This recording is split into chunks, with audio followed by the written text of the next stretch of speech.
بسم الله الرحمن الرحيم الحمد لله رب العالمين حمدا وفي نعما كافي مزيدا اللهم صل على سيدنا محمد وعلى آل سيدنا محمد اللهم فقهنا في الدين وعلمنا التأويل وارزقنا فهم النبيين وحفظ المرسلين وإلهام الملائكة المقربين اللهم يا قوي يا متين في شر الظالمين اللهم نسألك العفو والعافية في الدين والدنيا والآخرة وصلى الله على سيدنا محمد وعلى آله وصحبه وبارك وسلم الحمد لله رب العالمين. أعوذ بالله من الشيطان الرجيم بسم الله الرحمن الرحيم سبحانك لا علم لنا إلا ما علمتنا إنك أنت العليم الحكيم رب اشرح لي صدري ويسر لي أمري واحلل عقدة من لساني يفقهوا قولي أما بعد. Baik, sambung ta'alluq muka surat 214 214.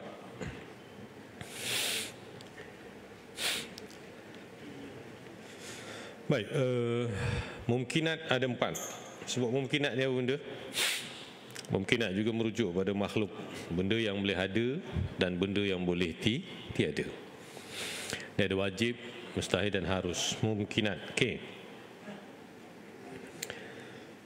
Cuba tengok. Kita ni manusia, saya bagi contoh manusia lah sebagai bentuk mungkinat. Ada 4. Ada 4 jenis mungkinat. Mungkin ni mungkin lah.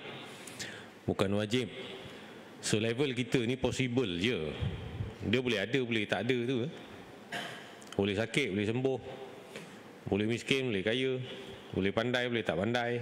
Dan seumpamanya lah. So masuk mungkin tu. Okay? Dia sama dan harus bagi Allah Ta'ala itu menjadikan nak jadi mana satu.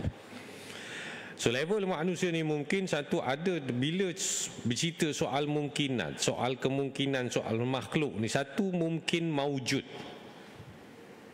Dia mungkin yang ada. Makhluk yang telah ada sekarang. Contoh di kita, langit, bumi, laut, darat dan sebagainya. Binatang, lembu, kambing, kerbau. Itu level dia mungkin. Kena ingat. Mungkin ni maknanya tak wajib lah. Dia tak wajib ada. Manusia tak wajib ada. Dia boleh mati. Habis ni ada. Dia boleh ada dan dia boleh tiada. Tu nak kena ingat macam tu. So mungkin mawjud, mungkin jenis yang ada, makhluk yang telah ada sekarang ni lah kita. Okey, 2 mungkin ma'dum ba'dal mawjud. Jenis makhluk yang tiada setelah ada. Ini senanglah orang mati. Orang meninggal. Ini semua level kita ni tau, kena tengok masing-masing lah, termasuk diri saya. Mungkin yang tiada ma'dum ba'dal mawjud setelah dia ada. So hari ni ada, esok belum tentu. Betul? Maghrib ada, isyak ada tak? Berani cakap? Mudah-mudahan ada lah, panjang umur lah. Apa yang menyebabkan panjang umur? Sebab saya selalu bincang dengan kawan-kawan. Berkhidmat pada ibu bapa, buat baik, bersedekah dan mengeratkan silaturahim. Ni kena ingat Pak. Sebab tu raya kena pergi beraya. Memang tak suka pun beraya. Siapa yang beraya suka? Budak kecil je. Mak bapak budak kadang malas nak berjalan kan. Sebab apa malas? Tak dapat duit. Baik. So, mengeratkan silaturahim, bersedekah, berbakti pada ibu bapa, buat benda baik semua tu. Sedekah juga boleh menghilangkan kemurkaan Tuhan. Benda ni antara asbab, anda rujuklah dalam ta'liq syarah Mishkatul Masabih, antara sebab-sebab yang boleh memanjangkan umur. Buat apa nak panjang-panjang Ustaz? Panjanglah, amal awak banyak sangat ke? Tu poin dia. Bukan sebab nak enjoy sana, bukan sebab shopping sana, belum pergi lagi, shopping mall sana tak pergi lagi, bukan sebab tu. Kereta ni tak test lagi, kereta tu tak test lagi, bukan sebab tu. Tender tu tak dapat lagi, tender ni tak dapat, bukan sebab tu. Sebab kita amal kita tak banyak. Minta panjang umur. Sebab itu doa tu na'udzubika minal haram wal bukh. Tapi panjang umur ni jangan sampai al-haram. Al-haram ni maksud dia bukan haram. Jangan sampai tu yang sungguh tu nyanyuk habis susah sungguh. Jangan minta sampai macam tu. Dia panjang sungguh lah tapi tak boleh apa terlantar. Tak mau. Sebab itu Nabi ajar wa na'udzubika minal haram, daripada yang tua sungguh sampai lemah. Tak boleh buat apa dah. Sampai nak kopak bumbung lah dan macam-macam lah. Maaf lah, ni cerita orang dulu tahu Sekarang ada ke? Tak ada lagi ya. Itu saya nak cerita panjang cerita tu. Itu 18 SG. Okey. Baik. Makhluk yang sudah tiada setelah ada. Contoh hari yang telah berlalu. Masa yang lepas tak boleh berulang lah. Sebab itu masa seperti pedang. Kalau kau tak potong dia, potong awak. Sebab tu kita rasa cepat. Apa beza zaman P.Ramlee pun 1 hari 24 jam, sekarang pun 1 hari 24 jam. Kenapa rasa cepat? dah nak gaji lagi, betul tak? Ini 24 kan? Dah nak gaji lagi. Dia tak fikir dah nak gaji lagi. dah nak bayar loan lagi. Okey. Ini saya celah sikitlah, penjawat awam takkan dah tak ada pencen dah. Baca berita lah. Penjawat awam yang baru lantikan tetap takkan ada pencen lagi. Yang sedia ada lah. Syukur dia orang ada KWSP. Okey, now hari yang telah berlalu, bulan lepas, datuk nenek yang telah meninggal dunia. Level dia apa? Mungkin ma'dum ba'dal mawjud, sesuatu yang tiada selepas dia ada. Kalau susah sangatlah nak fikir apa mungkin pakai cakap je ni diri kita habis. Mungkin tu juga istilah merujuk kepada makhluk. Tu dia. Jadi nama dia ta'alluq ta'thiri, ta'alluq yang memberi kesan. Nombor 3, mungkin sayujad. Mula-mula ada, lepas tu dia tiada, lepas tu dia ada balik. Mungkin sayujad, manusia ini dia nanti dia akan ada balik. Bila dah mati dia ada balik. Makhluk yang akan dijadikan atau diadakan akan datang. Contoh hari kiamat, hal ehwal hari kiamat. Makhluk yang akan dijadikan, okey, yang akan dijadikan yakni hari kiamat, hal ehwal hari kiamat. Okey. Yang keempat, mungkin alim Allah Ta'ala annahu lam yujad.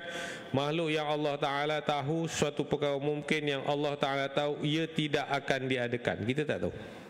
Dia je tahu. Contoh orang kafir yang telah meninggal dunia yang tidak beriman. Dia je yang tahu kenapa dia kafir dan dia mati dalam tidak beriman. Dia saja tahu kenapa Fir'aun kafir. Itu persoalan tinggi.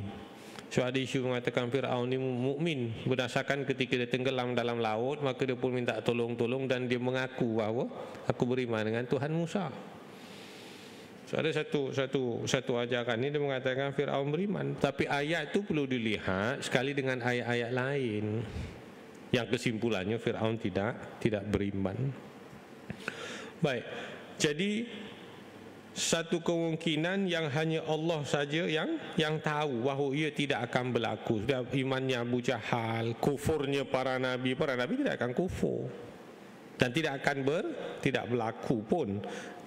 Itu hanya di sisi Allah Subhanahu Wa Taala.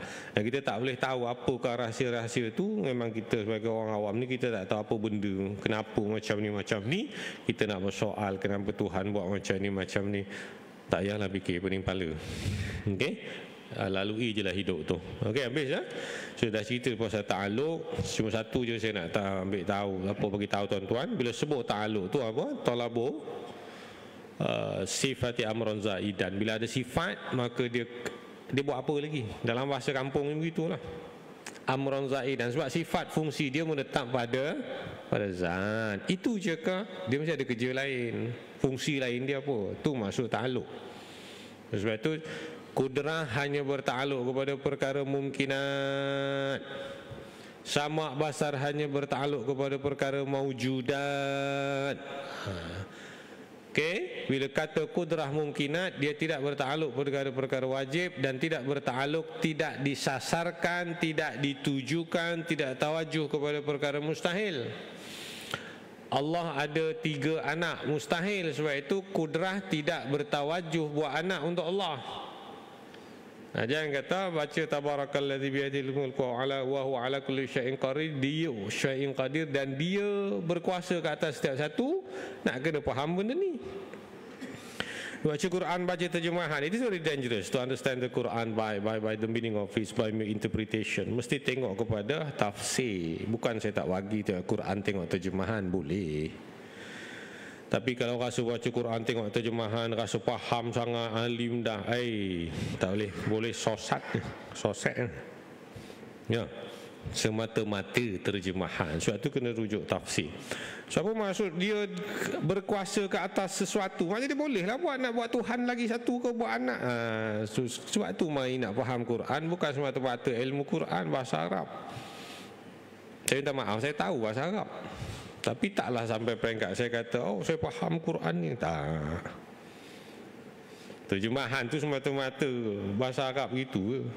Jadi kena rujuk ilmu lain, masuk akidah. Apa maksud Allah berkuasa ke atas semua perkara setiap benda? Itu hanya bertakluk kepada perkara mungkinat. So bila kita katakan boleh tak Allah buat satu Allah lain, tak boleh lah, sebab benda itu mustahil. Kudrah tidak bertakluk kepada perkara mustahil. Alright, anda faham dengan baik nampaknya. 3 minggu dah. Okey, bila masih lagi sifat at-talaut, sebab kita dibincang dengan tindakan Tuhan, perbuatan Allah. Allah ada tindakan, ada. Yang dia menghidupkan, yang dia mematikan, tu tindakan dia lah. Tindakan bahasa moden, bahasa kitab, perbuatan Allah. Dia yang ar-razak, dia yang memberi rezeki. Dia tetapkan dah pada azali, tapi pelaksanaan tu pada masa sekarang, pada masa baru. So bila bincang segini, kena ingat time frame. Ada 2 fasa masa. Bukan fasa masa. Okey, pembahagian dia begini. Anda cek balik sifat kidam, dia ada azali dan dia ada imkan. Qadim, azali, seorang Melayu saya kata, oh dia tu memang pemalas sejak azali. Apa maksudnya? Memang dah gitu dari dulu. Dia tu memang dablek dari azali. Nak buat macam mana? Azali merujuk pada dulu lah kalau makhluk, tapi tak boleh kata dulu. Azali ni sebenarnya sedia ada. Pada waktu yang sedia ada, pada waktu qadim, dan lawan dia adalah waktu baru. Kita ni dianggap waktu baru. So apa macam tu bang? Kan Allah lam yakun syai'un ghairuh. Ketika Allah ada, yang lain tiada. Pegang ni hadis Bukhari. Tu azali. Allah je ada, masa belum ada, ruang waktu belum ada, tempat belum ada, planet, bumi, apa tak ada apa. Apa yang awak fikir semua tak ada. Allah je, habis itu. Masa pun tak ada. Ramai orang ingat masa ni Allah berada dalam satu zon, satu ruang lingkup masa yang tersendiri. No, masa adalah waktu adalah ciptaan dan dia makhluk. Sebab itu oleh kerana dia makhluk, ia tertakluk kepada kuasa Tuhan. Sebab itu ada orang merasakan 24 jam bagi dia lama, ada orang merasakan 24 jam bagi dia sekejap. Betul? Siapa punya kerja tu? Allah. Sebab tu jangan melekeh dan rasa menyindir, menganjing. Boleh ke orang berzikir 10,000 satu malam? Dah buat medang aja kerjanya, macam mana nak dapat 10,000? Memang setiap orang ada 24 jam. Sebab itu dalam dan akhir zaman mengatakan bahawa waktu akan berlaku dengan cepat. Ya, sebulan nanti anda akan merasa seminggu, seminggu seperti sehari dan seumpamanya. Dan ketika itu Dajjal lahir, kemunculan Dajjal juga begitu selama 40 hari. Lah 40 hari je Ustaz, takkan tak boleh tahan. No. Hari pertama seperti setahun, hari kedua seperti sebulan, hari ketiga seperti seminggu rasa dia. Maka hari-hari baki, hari-hari lain 24 hours macam biasa. 20 hari pertama macam setahun. Dia boleh sampai ke mana saja. Tujuan dia satu je, nak mengajak mengaku dia sebagai Tuhan. Ketika dia ini dalam fiqh tahawulan, we are talking about hari kiamat, tanda-tanda dia ya. Fake of transformation lah, orang cakap begitu. Tujuan dia nak menjaga supaya seramai boleh mengakui ketuhanan, bahawa dia Tuhan. So at the moment dia mengaku dia Tuhan, ketika dia mengaku Tuhan tu barulah jadi apa? Kaparo. Tak boleh orang mukmin boleh nampak. Okey? Kaparo ni apa? Kape ke kapar? Bukit kape ke bukit kapar? Macam mana ejaan dia? Tak kisahlah tu. Okey? Ada tulisan tu boleh nampak, tu Dajjal. Dia mengaku Tuhan. Siapa tak ikut dia, dia boleh turunkan hujan dengan izin Allah. Bukan dia sebenarnya. boleh menghidupkan orang, boleh menyebabkan kemarau. Itu dahsyat. Sebab itu setiap Nabi, I'm talking about fasa masa, setiap Nabi selalu memperingatkan umatnya daripada zaman Nabi Adam AS, memperingatkan umatnya tentang bahaya dan kemunculan Dajjal ni, ancaman fitnah Dajjal ni. Hadis At-Tamim Ad-Dari kan terlalu panjang hadis tu dah. Dia tersesat. Riwayat Tamim Dari, ada dalam gua, dirantai, tetapi dia belum muncul. Dia muncul bila tasik Iberia itu, tasik yang menjadi sumber air Israel sekarang, tasik Galilee, Tiberia. Israel mendapat bekalan air daripada tasik itu. Kalau tasik ini sudah menyusut dan mengering, dia akan muncul. Okey, ya. Dan ada harus ingat, Imam Mahdi muncul dulu, baru Dajjal. So Imam Mahdi adalah tanda kiamat besar yang pertama. Bukan dia Dajjal dulu, cerita Dajjal engkau ni Dajjal bla bla bla. Imam Mahdinya mana? Imam Mahdi muncul tu. And Dajjal means what? Pembohong. Secara literal Dajjal berarti Al-Kadzab, pembohong. Siapa kuat kencing orang tu Dajjal lah tu. Secara literal, secara bahasa. Secara bahasa. Baik. Jadi bila dah macam tu, azali Allah je ada. Okey. Apabila Allah je ada, dia akan, makhluk yang pertama diciptakan, masa itu barulah berlaku masa dan tempat. Dia kena fikir macam tu. So kat sini ulama-ulama tauhid berbeza pandangan. Was the first creation ever created by Allah SWT? Ada mengatakan kalam, Nur Muhammad dan sumpahnya. Hadha furu'. Hadi masail furu'iyah. Okey. Jadi ketika mana satu makhluk dilakukan yang pertama, maka itulah waktu imkan. Kita ni berada waktu imkan. So bila kita cakap tadi ni, kenapa pula dulu rasa lama sekarang? Memang hadis menyatakan dalam fiqh tahawulat pun anda akan menjumpai bahawa di akhir zaman anda akan merasakan waktu terlalu cepat. So that's the reason Masyurahul hadis qalu li'anna tunza'u barakatul umr wa tunza'u barakatul waqt. Sebab dicabut keberkatan waktu pada hidup kita. Sebab tu dia rasa cepat. Keberkatan tu dah tak ada bang. Berkat ni apa? Berkat apa? Selalu cakap berkat. Mana ada orang bawa berkat lagi? Belah ambung dah tak ada dah. Orang tu buffet dah. Tu lain lah bang. Berkat subutul khair fi syai', menetapnya sesuatu kebaikan pada sesuatu. Hidup mesti ada berkat lah. Menetap kebaikan pada sesuatu. Ada RM5 pun boleh kenyang, RM10 pun boleh kenyang. Tanda lah. Senang nak bagi contoh. Tanda keberkatan. Gaji RM25,000, sarapan minum kopi satu cawan RM25, petang main golf, betting, apa lagi, dan seumpamanya, masih tak cukup. Sebab tak ada keberkatan. Ya main golf sembahyang bagus lah. Main golf tak sembahyang bertaruh ni lah. Habislah berjudi di situ. So tak berkat. Yang penting keberkatan. Mencari rezeki bukan mencari banyaknya saja, tetapi mencari keberkatan. Keberkatan tu penting. Kalau tak keberkatan habislah. Bukan nak kira banyak, tapi huru hara pun tak mau juga. Okey, keberkatan adalah sesuatu yang amat penting, menetapnya kebaikan pada sesuatu. Maka sebab itu dalam Islam punya konsep keberkatan dari segi tempat, keberkatan dari segi masa, dan keberkatan dari segi objek. You check Sahih Bukhari. Keberkatan dari segi masa, waktu asar, selepas pada hari Jumaat, antara waktu yang mustajab, hari Jumaat, waktu asar. Lagi waktu-waktu yang doa mustajab antara dua khutbah.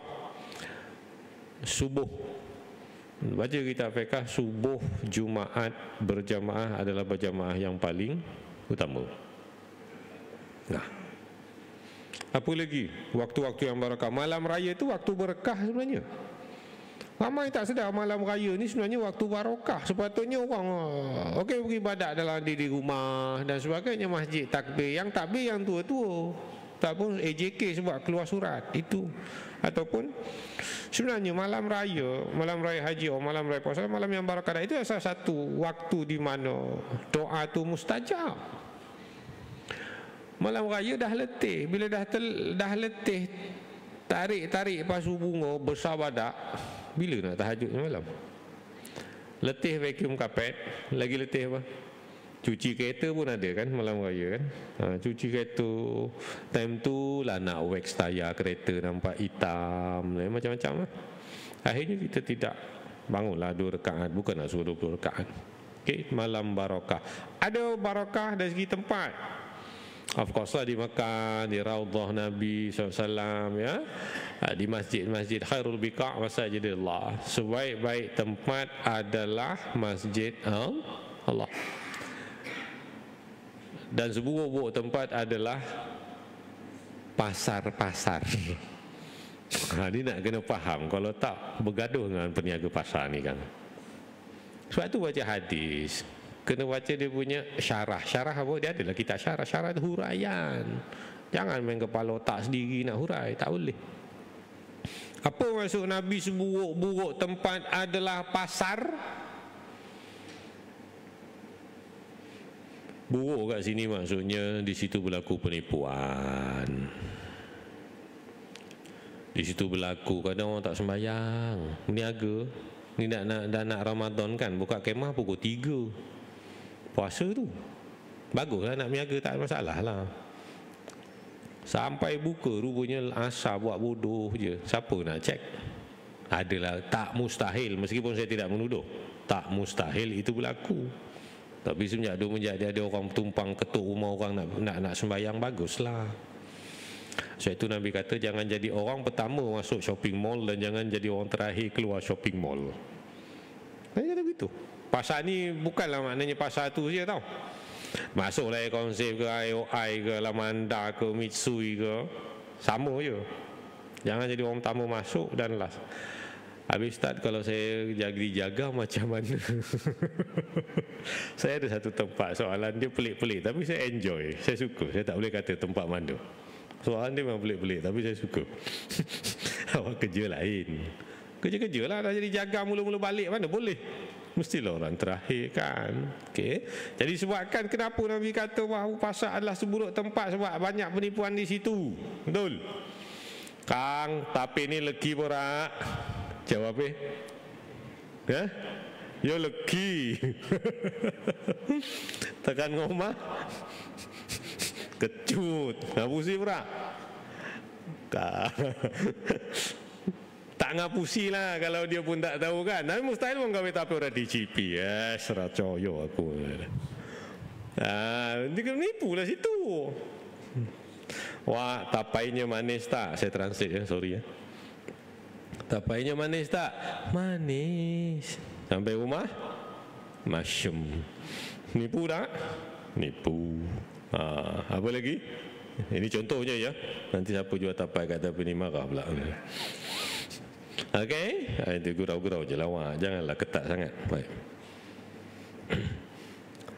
Air jagung. Air jagung ais bulan puasa. Ni air jagung ke ais? Nipu tak? Ais dia 3/4, air jagung 1/4. Tu nak cakap air ke ais? Penting tu keberkatan tu. Penting juga. Ada satu kantor yang mengatakan bahawa bila dia potong tembikai, malam ni banyak elan sikit sebab apa ni tajuk simple saja. I still have 10 minutes, don't worry. Bila orang potong-potong tembikai kan dijual, dia bungkus kan. Orang tak nak beli sebiji, siapa lah nak habiskan. Dia potonglah, dia potong-potong, dia bungkus. Letak harga je RM8. Betul? Anda pun beli. Anda pernah timbang balik tak? Terus percaya weh. Kawan saya beli, timbang balik, dia kata sekilo berapa, congak-congak, tipu. Harga potong ditipu. Kalau sekilo berapa, sebiji itu berapa, okey, sekilo berapa, bagilah ni berapa gram kali. Ada yang ambil kesempatan. Sebab kita tak pernah tanya potong ni berapa ni, RM7. Mungkin RM5. What's your point, Hafizin? My point, keberkatan. Itu maksud saya. Keberkatan. Okay. Sebab tu berniaga kena baik-baik. Okey, saya jual barang bla bla bla bla RM3.99. Orang bagi RM4. Belen bagi tak 1 sen? Tak bagi. Kena tuntut tak besok? Kan dah ada undang-undang dibundarkan. Itu dunia lah. Kalau saya bagi. Kalau saya bagi, saya takut. 1 sen jangan cari pasal. Tantang cuma 1 sen tu orang masuk neraka. Timbang dah cantik dah, salah mak 1 sen tegur. Habis jangan cari pasal. Sebab tu orang niaga biar lebih, jangan kurang. Saya ada satu orang dulu mengatakan, wak pira wak tapi ni RM1. Dululah, ni cerita dulu, RM1. Sekarang kau buatlah sendiri. Kok murah betul wak? Jawabnya sangat menginsafkan diri saya. Jawapan dia tu, dia kata, wak tapai ni berapa wak? RM1 aja. Kenapa murah sangat? Alah, tanahnya Allah, cocok aja ya tumbuh kok. Siapa yang kata? Tanah pangeran dicucuk ya tokul kok. Nampak? Itu orang yang dan hidup dia senang, berkat. Ya. Okey, saya minta maaf lah ya. Jadi di samping mengejar kekayaan, keberkatan tu pun penting. So, waktu azali dan waktu imkan ni tadi macam-macam kita ada, kita termasuk waktu imkan. Kenapa rasa cepat sekarang keberkatan dah dicabut? Banyak dah benda masuk dia sebab apa? Orang tak sembahyang lah. Orang tak baca Quran, orang tak sembahyang, orang dah jadi bakhil, orang tak kira dari mana sumber dia dapat rezeki. Okey, dan seumpamanya lah. Dan sembahyang tu penting. Sembahyang tu penting, sangat penting. Okey, habis itu. Sekarang saya masuk pelajaran ke-6 215. Okey, saya nak anda faham dua konsep di sini saya. Dua konsep ni ta'alluq saluhi dan ta'alluq tanjizi. Kita cerita ni tindakan Allah. Sekarang kita nak kaji macam mana dia buat dari segi masa, bukan macam mana. Kita tak tahulah, ilmu kita tak sama dengan ilmu Allah, takkan menyaingi. Paling hebat pun kita macam-macam nak buat orang, kita tak boleh buat orang sebab kita tak boleh nak buat nyawa dan roh. Paling kuat orang boleh buat robot, artificial intelligence dan seumpamanya. Kita tidak akan dapat menyaingi. Sorry, teknologi Allah, ilmu Allah, mustahil. Paling kuat robot, artificial intelligence. Itu saja. Okay? So, macam mana proses pelaksanaan tindakan-tindakan oleh Allah ni? Maka timbul dua istilah. Okay. Suatu tadi azali dan juga imkan. Okay, ingat gini. Ta'alluq saluhi, that's another term. Ada satu istilah nama dia, ta'alluq saluhi. Ada berapa bahagian ta'alluq? Satu, ta'alluq saluhi. Ta'alluq tu tadi adalah perkara tambahan, fungsi tambahan sifat, apa yang dia nak buat. So, apa jenis tindakan-tindakan itu? Dari segi masa, ta'alluq saluhi dan ta'alluq tanjizi. Satu, ada beberapa bahagian ta'alluq, khilaf di kalangan ulama seperti berikut. Imam Umar Maturidi, ta'alluq saluhi dan ta'alluq tanjizi. Ini lebih mudah. Imam Abu Hasan Asy'ari ditambah satu lagi, iaitu ta'alluq qabdah, artinya dalam genggaman, bukan tu ada tangan. Ini hanya maknawi kiasan saja, genggaman. Maka Imam Abu Hasan Asy'ari mengatakan ta'alluq saluhi, ta'alluq tanjizi dan juga ta'alluq qabdah. Okey. Kalau ni first time kita dengar istilah ni, tak apa, pelan-pelan nanti kita faham. Cuba tengok 216. Ta'alluq saluhi ni begini, dia tak tarif. Okey, tak apa, saya bagi explanation. Ta'alluq saluhi ni maknanya okey, patut dan layak. Kitab lama kata macam tu. Okey, katalah macam ni. Awak ditetapkan untuk lahir dan tinggal di Sungai Lang Baru. Itu dah ditetapkan daripada bila?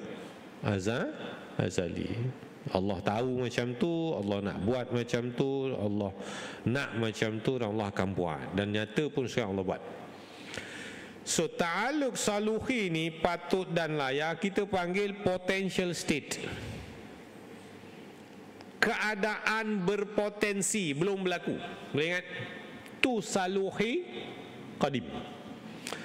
Baik, anda ditakdirkan tinggal di sini, Sungai Lang, Sungai Baru. Azali itu Allah tahu dah dan telah tentukan anda akan duduk di sini. Tak kira lah sebab beli taman baru ke, kerja angkasa ke, dapat tanah ke dan sebagainya, itu tak penting. Telah ditentukan akan duduk di sini. Itu bila Allah tentukan? Qadim, azali, lama dah, azali dah. Itu ketika ditentukan itu hanya dalam keadaan berpotensi, masih ada di situ lagi, belum terrealisasi dan belum terjadi sesungguhnya. Ketika mana betul-betul terrealisasi, terjadi dan wujud, pelaksanaan itulah dinamakan tanjiz, ta'aluk tanjizi. Tanjizil hadis. Kalau saya bagi contoh tanjizil hadis. Dulu ta'aluk saluhi, dia dormant, dia masih bersifat berpotensi, belum berlaku. Bila betul-betul duduk di Sungai Lambau ni, baru itu perlaksanaan. Ta'aluk saluhi, the state of potentiality, marhalah tahap berpotensi, kita lama kata patut dan layak, belum jadi dia. Jadi kalau tanjizi itu the state of execution, keadaan pelaksanaan itu. Okey, saya bagi contoh. Saya tak bawa alat bahan bantu lah. Kalau saya katakan ini pisau, katalah ini pisau. Saya baca paper tadi ada orang OKU dipukul dengan kayu panjang dan distreka sehingga mati. Ada rujuk lah tadi, Metro ke something like that. Salah dia cuma dia cubit budak je. Budak tu AKU, dia cubit lah budak-budak kan. Mungkin dia nakal sikit, kita cubit lah sikit. OKU ni dibantai dia oleh beberapa orang, mati dia. Apa pentingnya belajar sifat 20? Jangan macam tu. Awak menzalimi seseorang, bala turun. Tu poin saya. Kena kat engkau lantak. Sesuatu kezaliman yang berlaku, maka bala akan turun dengan cepat. Tu bahaya dia. Dan salah satu yang boleh menutup kemurkaan adalah dengan cara bersedekah. Sebab itu ketika COVID berlangsung, saya katakan ke kawan, banyakkanlah sedekah. Tak kira lah sedekah jiran ke, adik-beradik ke, anak buah ke, kawan-kawan. Banyakkan sedekah. Sebab sedekah ni boleh menutup kemurkaan Tuhan. Okey? Jadi itu cerita dia. Okey, katalah ni pisau. Kalau saya buat begini, dia hanyalah, saya nak faham konsep ta'aluk saluhi. Okey, dia berpotensi. Pisau ni berpotensi memotong atau tidak? Berpotensi. Belum buat lagi ya? Berpotensi memotong. Ketika saya pergi ke dapur dan saya memotong, membelah sebiji limau, maka perbuatan memotong itu sudah terlaksana. This one is tanjizi. Boleh faham? So tanjizi, perlaksanaan. Saluhi, patut dan layak. It is in a dormant state, it is in a potential state. Masih dia berpotensi tapi dia belum buat lagi. Dia boleh memotong, bersifat, tapi dia belum potong. Kalau dah potong tu tanjizi. Kalau belum potong dia saluhi. Alright. Maka kiaskan dengan lain. Sama dengan senjata api, pistol. Kalau ada pistol berpeluru, dia masih saluhi. Saya nak bagi clear konsep saluhi tanjizi. Saluhi. Ketika saya menembak, tanji, habis cerita. Okey, faham ya? Itu adalah the shortest. Saya rasa penerangan yang paling simpul saya nak terangkan orang awam apa itu konsep tanjizi dan juga saluhi. Okey, cuba tengok 8 pembahagian ta'aluk secara mendalam. Dan ini mengikut Imam Abu Hasan Al-Asy'ari. InsyaAllah 8:39. So saya ada lagi 1 minit. Alright, I still have 20 seconds. Right. Saluhi qadim, patut dan layak. Ini bahasa lama. Okey, patut dan layak. Apa benda patut dan layak? Okey, mungkin orang tak faham, sebab tu saya cuba jelaskan. Dia dalam keadaan berpotensi yang telah ditetapkan. Patut dan layak pada azali Allah Ta'ala mengadakan zaid atau tidak mengadakannya. Maksud dia gini, ketika azali, anda ada kenduri ke lepas ni? Tak ada. Tak ada, saya lajak sampai pukul 10. Baik. Maksudnya ketika azali Allah Ta'ala boleh sangat untuk membuat keputusan dengan pengetahuan dan kehendaknya, sama ada untuk menciptakan zaid atau tidak. Ketika ini zaid belum diciptakan. Itu dia berpotensi untuk diadakan, dan potensi itu adalah azali. Saya ambil contoh saya lah. Saya ditentukan berpotensi, telah ditetapkan dulu patut dan layak azali. Okey, itu maksud saluhi qadim. Maka ta'alluq kudrah tu ada saluhi. Sebab itu baca kitab saya 20 dia akan jumpa ta'alluq kudrah, saluhi qadim dan tanjizil hadis. Apa benda tu? Tu yang saya cakap tadi tu. Maka dalam fasa saluhi qadim, azali Allah layak, boleh sangat membuat keputusan dengan pengetahuan dan kehendaknya, sama ada nak buat zaid ataupun tidak. Belum buat lagi. Itu yang kita katakan dalam keadaan dia masih berpotensi. So potensi either it is created or it is not created. Okay. Qabdatun saluhi qadim, keadaan mungkin seperti zaid dahulu daripadanya adanya di dalam genggaman kudrahnya pada mengadakan atau pada mengakalkan atas tiadanya. Okey, bila tadi saluhi qadim belum ada lagi, dia belum ada pada waktu imkan, nak buat atau tak buat, nak jadikan zaid atau tidak jadikan zaid. Dia cuma tambah satu je, dalam genggaman hold. Dia hold dulu lah. Okey. Jadi keadaan mungkin zaid dahulu daripadanya adanya di dalam genggaman kudrah pada mengadakan atau pada mengekalkan atas saja. Sama nak ada atau tidak, kita hold. Okey. Dengan kudrah Allah Ta'ala dia mengekalkan zaid, sama ada kekal untuk diciptakan. Dia masih lagi cerita keputusan ni, belum buat lagi ni. Sebab bila saluhi qadim itu masih peringkat potensi ataupun keputusan Allah lah maksudnya, belum jadi betul pada waktu imkan. So dengan kudrah Allah Ta'ala dia mengekalkan zaid, sama ada dia nak kekal untuk tidak diciptakan atau akan diciptakan. Dan ketika ini zaid belum diciptakan. Okey. Tanjizi hadis di sudut malas point. Tanjizi hadis diadakan Allah Ta'ala akan zaid dengan kudrahnya. Perlaksanaan, ingat tadi saluhi masih dalam keadaan qadim, masih azali. Maka tanjizi adalah pelaksanaan. Saluhi berpotensi, tanjizi sobona-bona diadakan. So tanjizi hadis pada waktu hadis Allah Ta'ala menjadikan zaid dengan kudrahnya. Tu istilah apa kau bondo saluhi dengan tanjizi. Konsep tu mesti dikaitkan dengan waktu, waktu baru atau azali. Okay, ya?